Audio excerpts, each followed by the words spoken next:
જેની વર્ષોથી અમે રાહ જોઈ રહ્યા હતા કે એમ સમજી લો કે એક આશીર્વાદ રૂપે આમ સુવર્ણ અક્ષરોમાં આ દિવસને લખાવો જોઈએ ખરેખર તો, કારણ કે આપણી બેન દીકરીઓ જે ઇતિહાસથી આપણે જોતા આવીએ છીએ કે બેન દીકરીઓને કેટલી તકલીફ પડી રહી છે, મહિલાઓને કેટલી તકલીફ પડી રહી છે, અને આ બિલ પાસ થવાથી ઘણા લોકોને પેટમાં દુખાવા થયા છે, છાતીમાં દુખાવા થયા છે, એ બી સત્ય છે.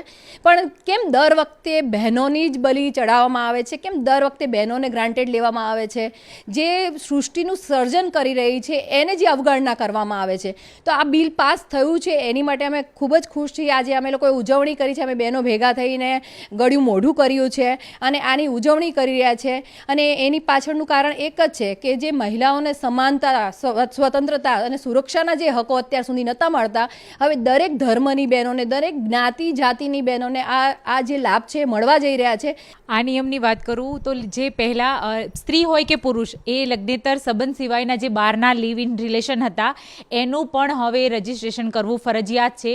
તો આ જે પણ નિયમ લાગુ કર્યા છે સરકારે, તેમને થેન્ક યુ સો મચ. સરકારને ધન્યવાદ છે કે તમે આ નિયમ લાગુ કર્યા છે, જેથી કરીને કોઈ પણ પુરુષ કે કોઈ પણ સ્ત્રી આ રીતના જે બહારના સંબંધ હોય છે એ સંબંધ રાખી નહીં શકે અને પોતે સજાગ બનશે. અને દરેક સ્ત્રી માટે એ બહુ સારા નિયમો છે. તો thank you so much so much so much.